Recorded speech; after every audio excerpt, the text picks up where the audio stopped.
M28 News. Pour ne rien rater sur nos vidéos, rendez-vous sur YouTube, tapez M28 News, abonnez-vous et cliquez sur la cloche de notification.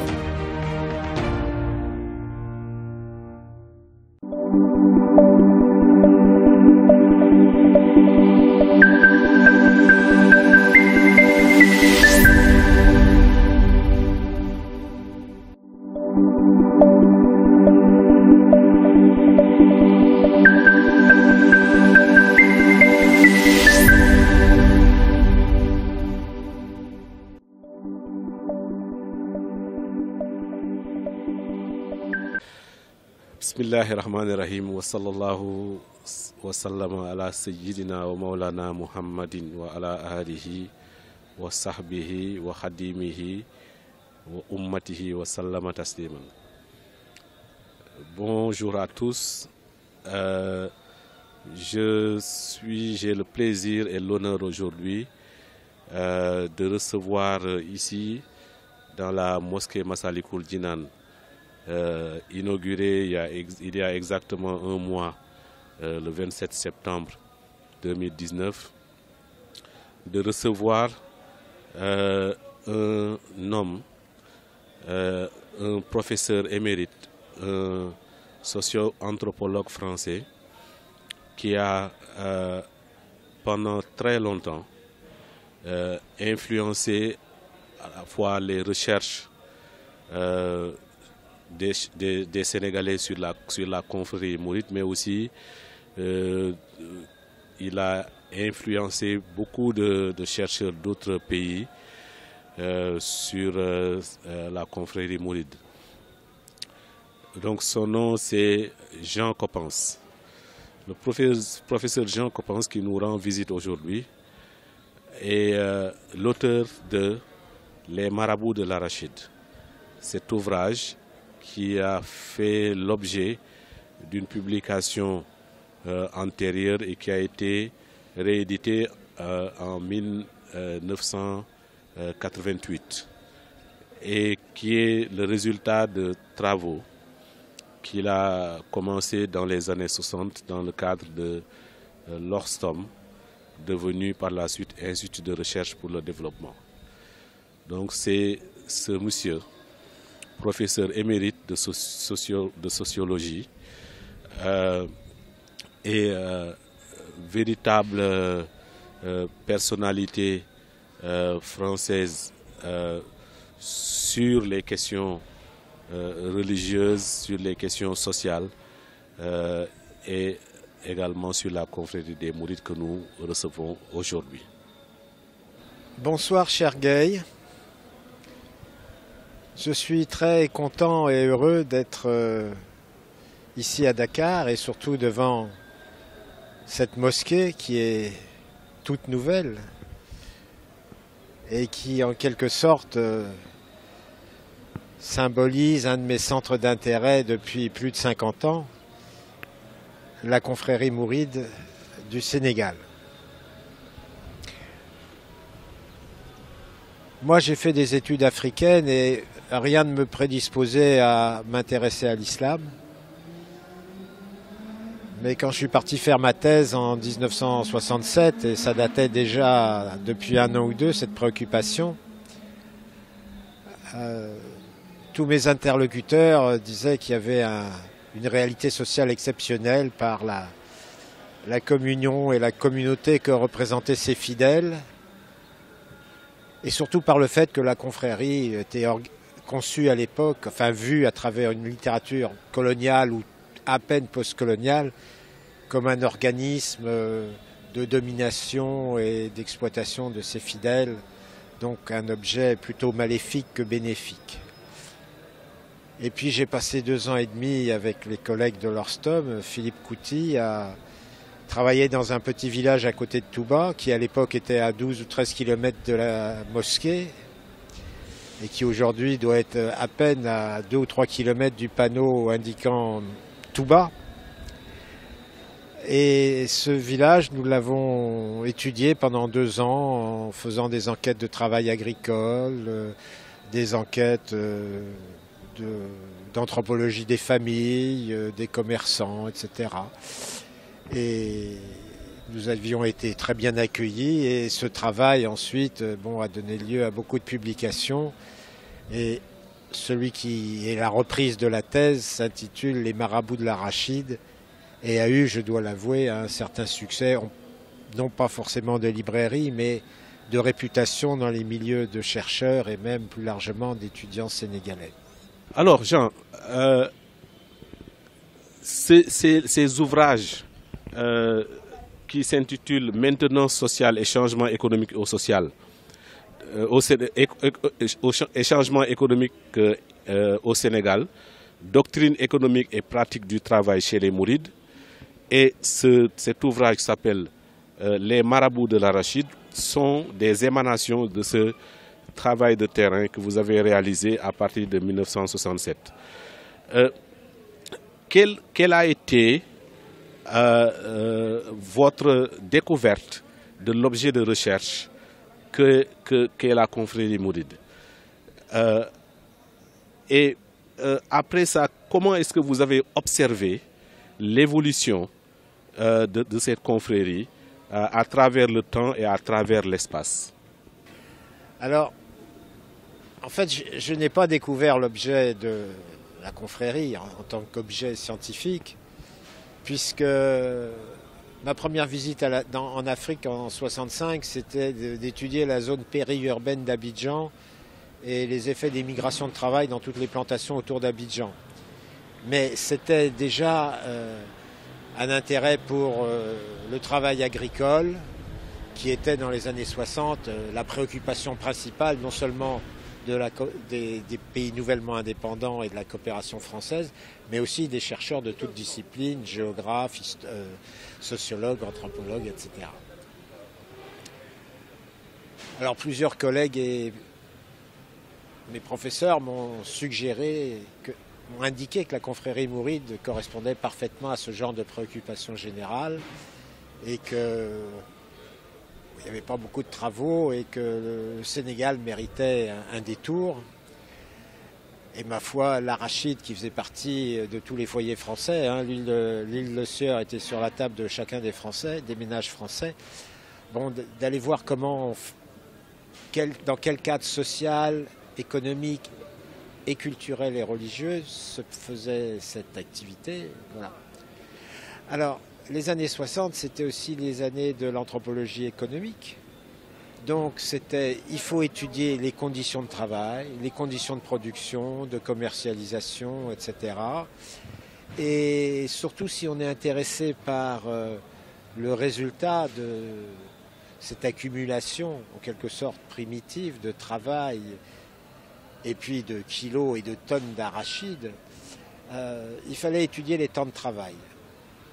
Et donc on a fait une enquête qui a duré 1 an auprès d'une douzaine de familles, du temps de travail, depuis les enfants jusqu'aux personnes les plus âgées de la concession. Et puis les économistes étudiaient à peu près la même chose, mais avec des considérations peut-être un peu différentes. Et puis, ça a donné cette publication en couverture verte, là, d'une équipe donc de l'Orstom. C'est un travail quand même très largement collectif, ou du moins de travaux individuels mais parallèles et discutés tous les jours en réunion, sur le terrain, etc. Voilà.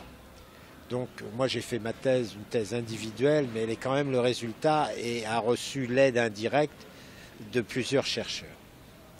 C'est quelque chose, d'ailleurs, je trouve, qui est très bénéfique et qui devrait être beaucoup plus développé que ce monde clos où le chercheur est tout seul avec tous ses problèmes, ses complications, etc. Donc c'est de l'anthropologie villageoise à la campagne, puisque au début les villes étaient considérées comme moins importantes et pas peut-être africaines, et donc la confrérie, c'était la confrérie des talibés migrant dans le Baol. Alors, cette préoccupation de monographie villageoise, bien que ça ne soit pas vraiment une monographie, il y a des tas d'aspects du village qui n'ont pas été étudiés par les uns et par les autres, a évolué au fil du temps. Et quand je dis au fil du temps, c'est un peu les événements. Alors les premiers événements, ce sont les sécheresses et famines des années 70 qui ont durement frappé le Baol et les paysans mourides. Et donc, lors d'une première mission de retour après ce premier grand travail, enfin ce séjour long pour le doctorat, j'ai étudié les effets de la conjoncture, plus proprement dit, sur les paysans du village où j'avais travaillé. Et puis ensuite, pour des raisons universitaires, professionnelles, variées, j'ai changé de sujet d'étude. Et donc, les paysans mourides se sont un peu éloignés de mon horizon, même si je suivais ce qui se faisait de près. Alors, le thème qui a un peu remplacé les paysans, ça a été les ouvriers, pour des tas de raisons dans les détails desquels je ne peux pas rentrer. Je me suis mis, au début des années 80, à faire de l'anthropologie ouvrière industrielle sur les ouvriers des grandes entreprises dakaroises et notamment les ouvriers des huileries Le Sieur. Le problème, c'est que j'ai pas pu vraiment mener cette recherche à ses fins parce que en 85, je suis parti diriger un institut français au Kenya et donc j'ai abandonné le Sénégal. Et donc, j'ai pas abandonné les ouvriers, mais j'ai abandonné les ouvriers sénégalais qui étaient évidemment largement mourides. Et puis ensuite, je me suis intéressé à d'autres sujets qui font que j'étais encore plus loin je me suis encore plus éloigné du Sénégal, à travers l'Afrique orientale, l'Afrique australe, je n'insiste pas là-dessus. Et puis, le président Wade a été élu en l'an 2000. Et là, par la contrainte des événements, on m'a demandé, j'ai accepté, ça prouve que mon inconscient mouride était toujours là, de faire le point sur ce qui était devenu la confrérie, qui était quand même un des piliers du nouvel État qui apparaissait, puisque Abdoulaye Wade était le premier président de la République sénégalaise, du Sénégal à être mouride. Donc j'ai lu tout ce que je n'avais pas lu depuis 15 ans. Et puis j'en ai publié un article, et puis je suis retourné au Sénégal. Alors, il y a de nouveaux sujets qui m'ont intéressé à ce moment-là. Ça a été plutôt le monde de l'entreprise. Je dois dire que le déclencheur a été un peu l'ouvrage de Malik Diaye sur les modou-modou, et donc l'examen des petits artisans, des petits travailleurs, des voyageurs de commerce, si j'ose dire, en Europe, etc. Et ça m'a conduit à réfléchir aussi au devenir, à l'expansion de la confrérie, puisque Touba était devenue la deuxième ville du pays, ce qui, à l'époque de notre terrain, je répétais toujours, la confrérie, on la traverse en 10 minutes en 2 chevaux.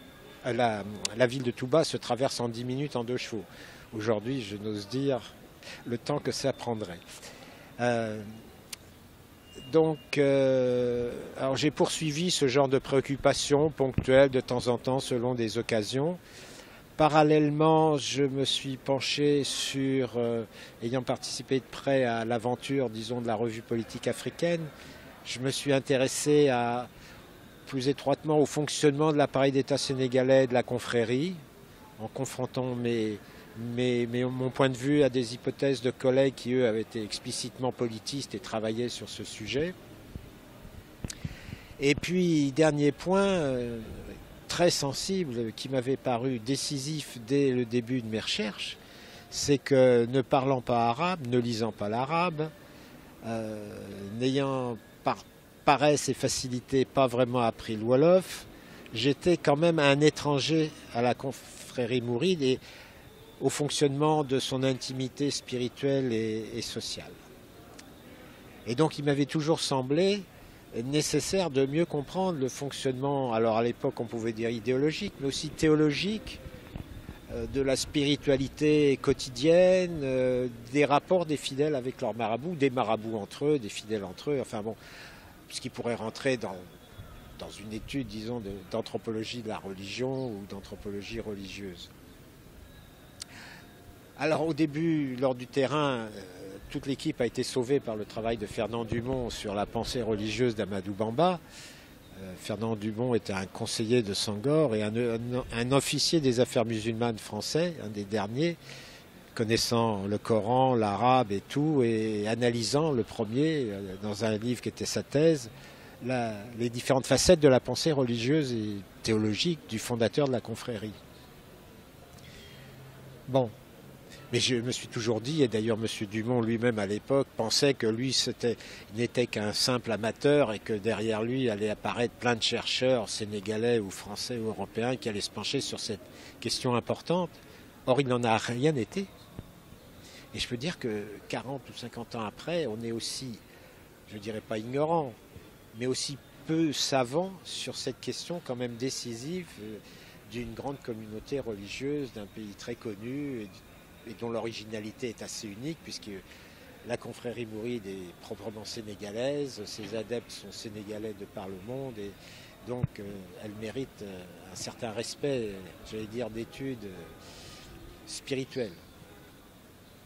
Alors j'ai publié 2 ou 3 textes pour dire que un appel à l'aide en quelque sorte, pas pour moi, mais bon, quand on n'est plus aux affaires universitaires, la mode des thématiques de recherche, vous ne les décidez pas. Et en ce moment, je pense qu'on est face à 2 problèmes. Il faudrait refaire des travaux comme ceux que nous avons menés sur à quoi ressemble aujourd'hui et comment fonctionne la paysannerie mouride sénégalaise, parce que l'arachide n'est plus le cœur du pays, ni de la confrérie. Et puis surtout, se pencher sur, j'allais dire, le caractère à la fois sacré, profane et populaire des croyances mourides, dont la mosquée ici présente est un témoignage tout à fait impressionnant en pleine ville de Dakar. Jean, ce que tu viens de dire est une indication et une recommandation pour que plus de recherches soient consacrées à cette confrérie de l'intérieur de sa pensée, de l'intérieur des écrits de Cheikh Ahmadou Bamba, de l'intérieur des écrits de ses biographes, mais aussi des chercheurs sénégalais en général. Ce qui représente aujourd'hui un vrai déficit dans nos différentes universités.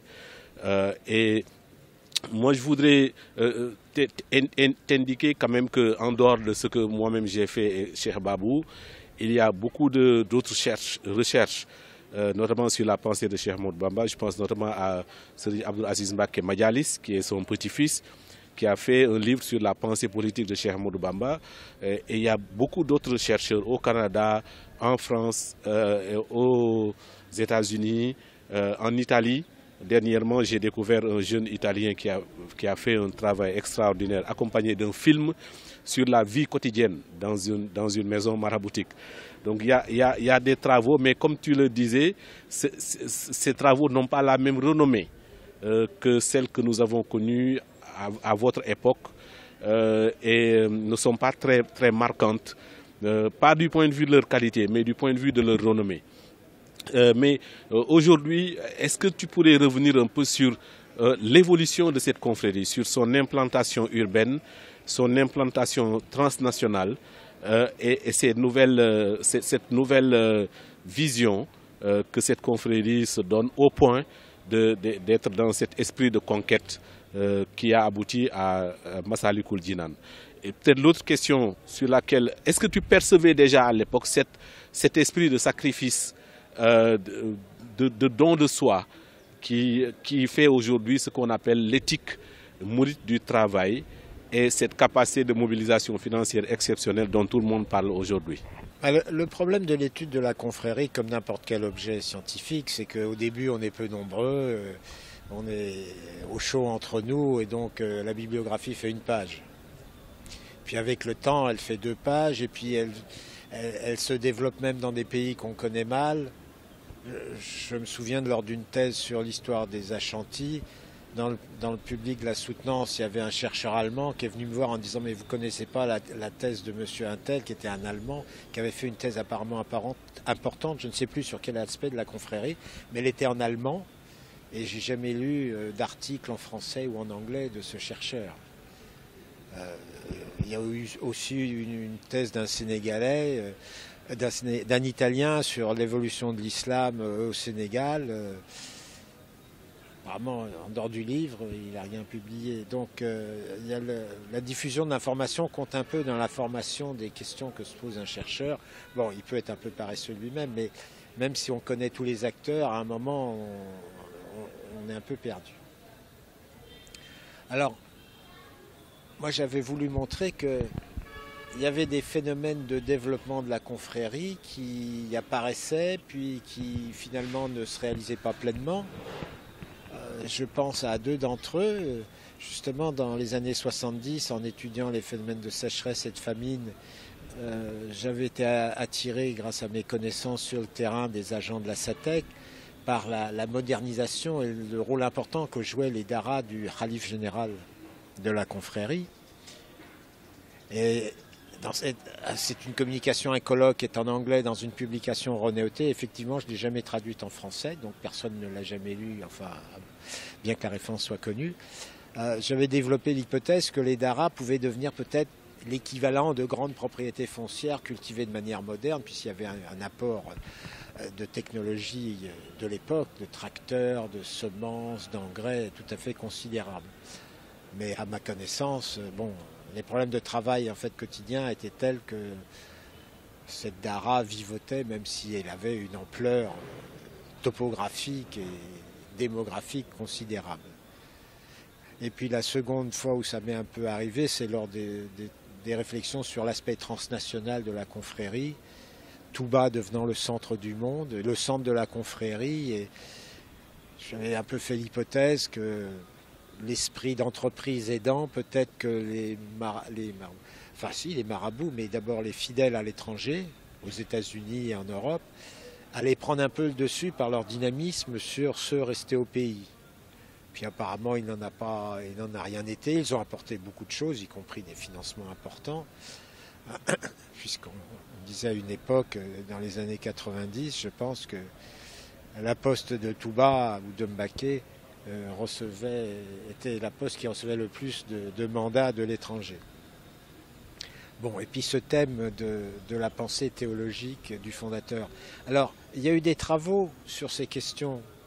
Alors bien sûr, il y a l'historien sénégalais qui vit aux États-Unis, Cheikh Anta Babou, qui a refait toute l'histoire de la fondation et pratique historique, politique et théologique de la confrérie.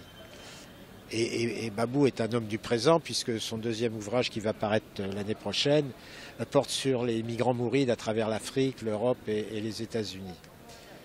Mais il n'empêche que la pensée quotidienne, j'allais dire invisible, du sentiment de la dévotion, de l'affiliation, de la mobilisation, pour répondre à cette perception du problème, est pas vraiment abordée. Il y a un chercheur sénégalais qui l'a un peu abordé de manière très générale sur l'islam en général, c'est Abdourahmane Seck, qui a abordé des questions qu'on n'avait jamais posées, des questions très simples. C'est quoi d'être musulman au Sénégal, par exemple? Oui, alors, on peut se dire que c'est une question un peu bête, mais finalement c'était une bonne question. Et bon, mais je sais pas. Bon, et puis lui n'était pas spécialement porté sur la confrérie mouride. Toujours est-il que cette question est restée en plan. Et qu'on n'est plus à une époque où l'anthropologue était capable de traiter toutes ces questions à la fois. Par exemple, bon, moi j'étais pas compétent, mais j'aurais pas eu le temps de faire une enquête sur ces questions, même si j'avais eu les compétences techniques, où on fait de l'anthropologie du travail dans un village, où on fait de l'anthropologie de la pensée religieuse des uns et des autres. Et le dernier point, évidemment, c'est l'expérience aidant, à travers, bon, d'abord, le premier travail a été celui pour moi de Momar Koumba Diop, où on peut remonter à Tidjansi, mais bon, moi je ne l'ai pas connu. D'études sérieuses quand même sur les mourides par un Sénégalais. Alors, l'apport de Momar, ça a été de dire les mourides en ville, c'est quelque chose qu'avaient deviné déjà Jean Roch et Guy Rocheteau, et je dois dire que je ne les prenais pas très au sérieux. C'était du style, mais on est venu pour étudier des paysans producteurs d'arachides et pas pour des va-nu-pieds de la saison des pluies en train d'essayer de vendre des chaussures sur les marchés de Dakar. En fait, ça allait beaucoup plus loin que ça, et évidemment, toutes les catégories sociales urbaines aujourd'hui sont, enfin, pas mouridisées, mais sont très représentés dans la confrérie mouride. Et puis il y a eu tes travaux sur la ville de Touba. Et donc tu as plongé dans la profondeur de l'organisation territoriale, mais aussi organique et familiale de la confrérie, ce qui apportait un point de vue, parenthèse et entre guillemets, révolutionnaire, parce que personne n'avait pu faire ça jusqu'à présent. Et puis le dernier, donc j'en ai déjà parlé, c'est Cheikh Anta Babou, mais lui c'était un travail d'historien, donc faisant quand même la part belle aux traditions orales, aux récits hagiographiques et autres autour de la confrérie, et qui confirmait que bon, il y a la pensée d'Amadou Bamba, mais que ses contemporains et ses successeurs avaient beaucoup à dire sur cette question que moi je résume brutalement par la pensée religieuse, la théologie de la confrérie, qui est quand même spécifique puisque une tarika, elle a une voix, une ligne, et les tidjanes ne se confondent pas avec les mourides, qui ne se confondent pas avec d'autres, etc. Le problème, c'est que toutes ces considérations n'ont pas vraiment été suivies d'effet. Alors je suis bien placé pour m'être intéressé à d'autres sujets plus ordinaires dans les sciences sociales, comme les classes ouvrières, pour voir que les étudiants, ils n'en font qu'à leur tête, et s'ils n'ont pas envie d'étudier le thème de leur professeur, ou même si leur professeur leur ouvre un grand boulevard sur la thématique, ils ne vont pas le suivre. Et puis alors il y a eu le changement de la place et du rôle de l'islam en Afrique et de sa perception dans le monde occidental depuis 10 ou 15 ans. Donc l'islamisme a pris le pas sur l'islam, ce qui a malheureusement conduit des gens comme Jean-Loup Amsel à tenir un discours totalement inverse en disant « bon, les soufis c'est des gentils et on a inventé le soufisme pour faire opposition à l'islamisme ». Et c'est tout à fait erroné parce que les soufis sont là depuis belle lurette, je ne remonte pas au fondateur, mais ne serait-ce que Amadou Bamba, ça fait déjà 150 ans. Et donc, ça a été une façon seconde et nouvelle de dévaloriser les confréries sénégalaises, pour me limiter à ça, parce que l'islam intéressant devenait celui de l'islamisme, de ses violences peut-être rhétoriques, voire militaires. Et donc on était dans une autre problématique, non pas d'une analyse sociale d'une société, d'une catégorie de la société, mais d'un phénomène politique, militaire, mondial en plus, qui dépassait loin le cas du Sénégal, qui jusqu'à présent, vu de très loin, et je n'ai pas suivi ça, semblait un peu indemne de ce genre d'influence, en tout cas par rapport à son pays voisin, le Mali et même la Mauritanie. Alors comment résoudre ce problème ? C'est facile de dire, il suffit qu'il y ait des chercheurs, mais il faut qu'il y ait des programmes. Pas forcément. Les financements, on en trouve toujours un petit peu. Alors il y a eu beaucoup de travaux en France, il y a quand même des recherches nombreuses sur l'islam, mais elles sont marquées par deux choses très positives. Donc c'est sur l'islam politique, non pas l'islamisme, mais l'islam politique en tant que cœur de la cité. Donc au Mali, au Burkina Faso, au Nigeria, etc. Et curieusement, il n'y a personne sur le Sénégal. Je veux dire que cette thématique aurait permis de rejoindre les questions que je posais et que tu posais. Et puis l'autre point, ça a été évidemment l'islam politique. Et donc, mais surtout une étude de l'islam dans des pays dont on n'avait pas beaucoup parlé de l'islam contemporain. Certes, l'histoire de l'islam ancien au Mali, c'est un empire dans un empire. Au Nigeria, n'en parlons pas. Mais du coup, ceux qui s'intéressaient à l'islam et donc se sont dirigés vers d'autres pays. J'en vois pour symbole, par exemple, quelqu'un qui a joué un rôle important dans la recherche de l'islam au Sénégal, Fabienne Sanson.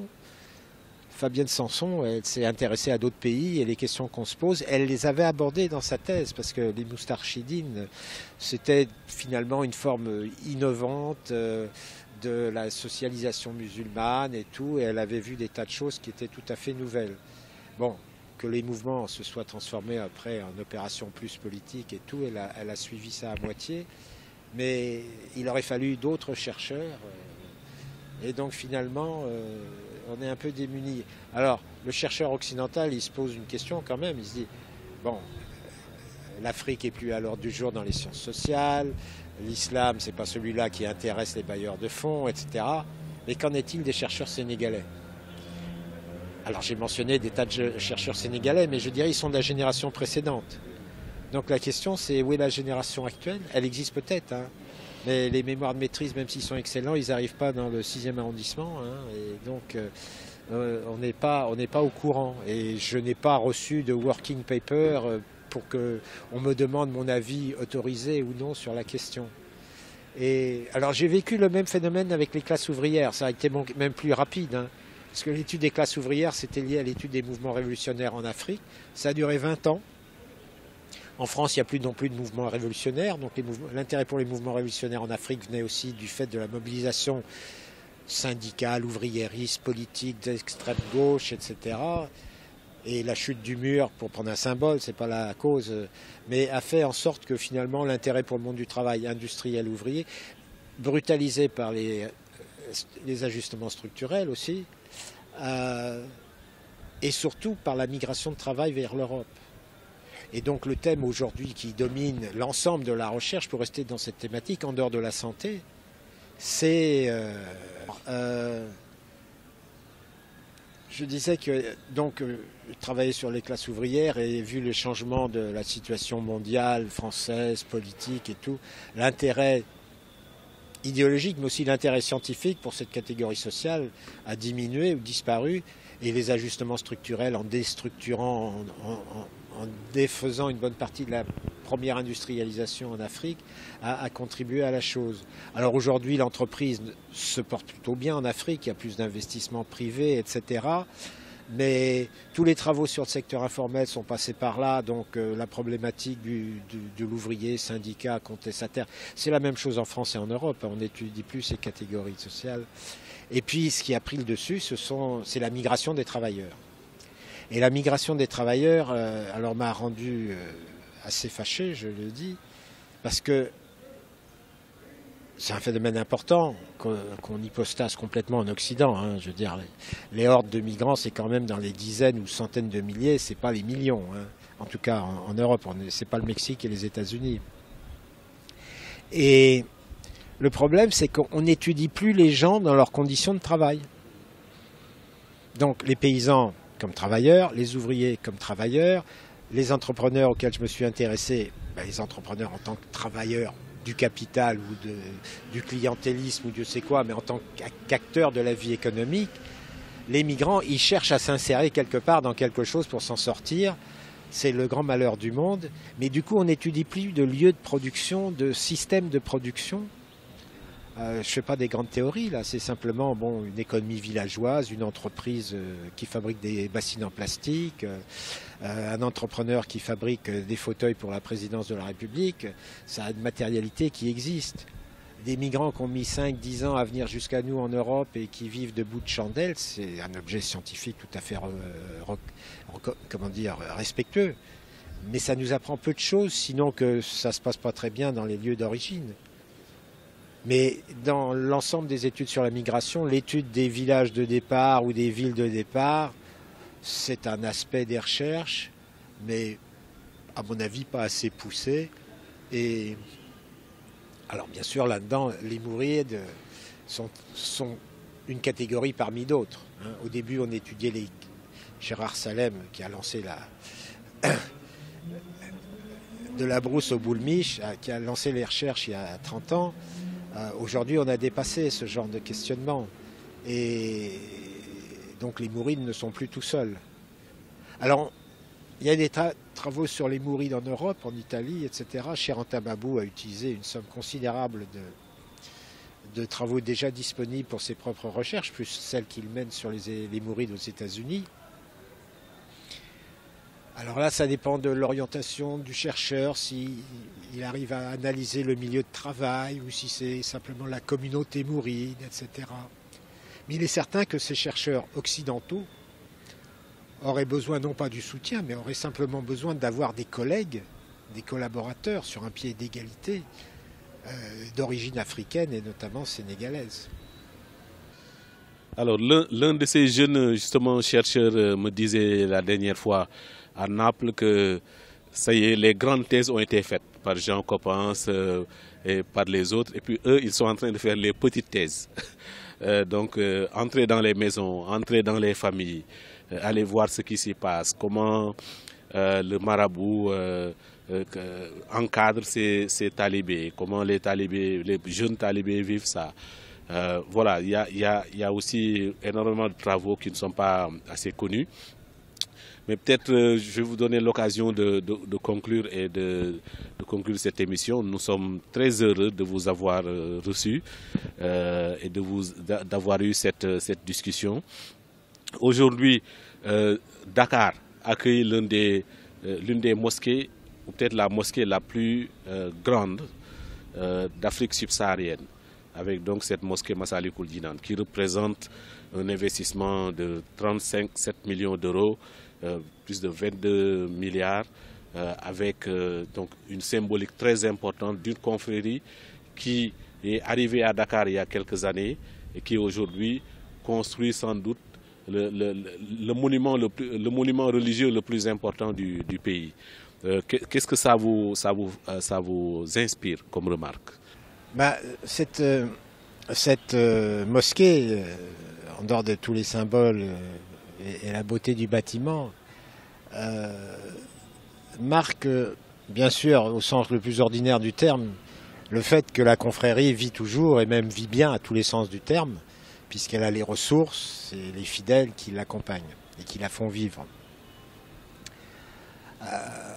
Et j'avoue que, bon, sur 50 ans, même si je n'ai suivi ça que par moments et de façon ponctuelle, hein, c'est-à-dire un terrain ceci, 5 ans plus tard cela, etc., je me suis toujours rendu compte que la confrérie et l'ensemble des confréries au Sénégal alors remplissait ce contrat social, comme l'appelait Donald Cruz O'Brien, c'est-à-dire un accord de paix civile entre l'État et les confréries, qui, à mon avis, sauf parfois quelques excès, et moi je ne suis pas à l'actualité politico-religieuse au jour le jour, mais a perduré au point que on ne parle plus beaucoup du Sénégal en France, en dehors du tourisme, hein, puis peut-être de la musique et encore, ou de la peinture, puisqu'il y a eu des tas de grandes expositions au Sénégal.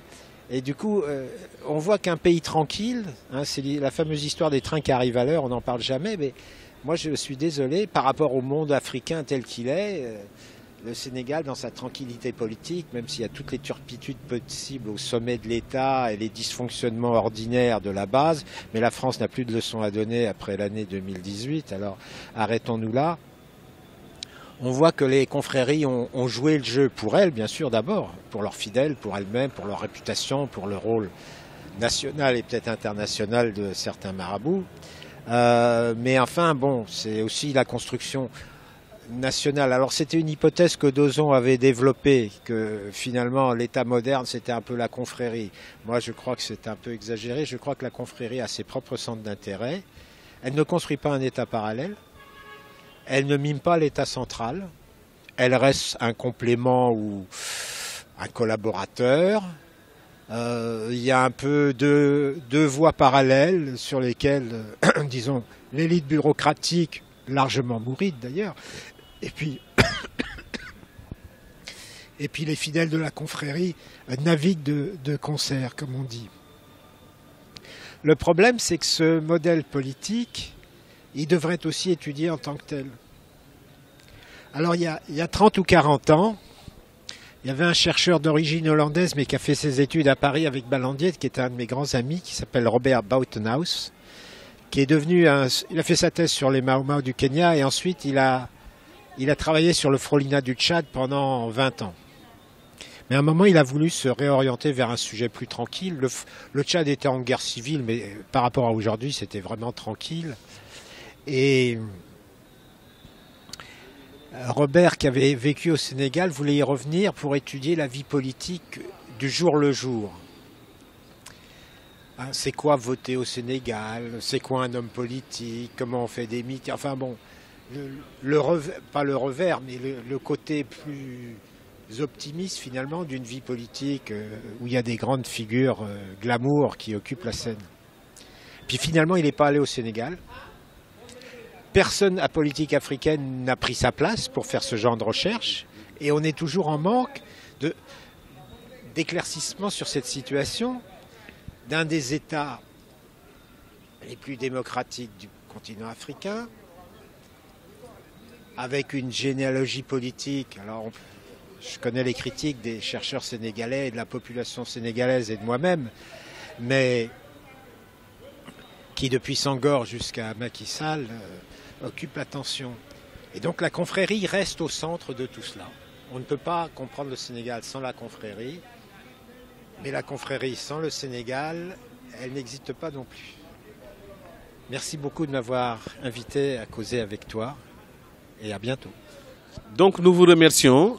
Nous remercions l'auteur de l'idée de cette émission, Serigne Sam Abdourahmane Bousso, qui a été au courant donc de ce passage du professeur Jean Coppens et qui a suggéré cette idée. Serigne Cheikh Fatma Mbacké Moustapha Bassirou. Et nous remercions également notre cadreur, notre caméraman, Serigne Mbacké Seck. Cette émission s'inscrit dans le cadre d'une série que nous comptons avoir avec des chercheurs qui passent au Sénégal, mais aussi des chercheurs sénégalais sur la confrérie, sur la société sénégalaise en général. Donc nous espérons qu'elle sera florissante et qu'elle permettra d'alimenter et d'animer scientifiquement la mosquée Massalikul Jinan. Je vous remercie de votre attention.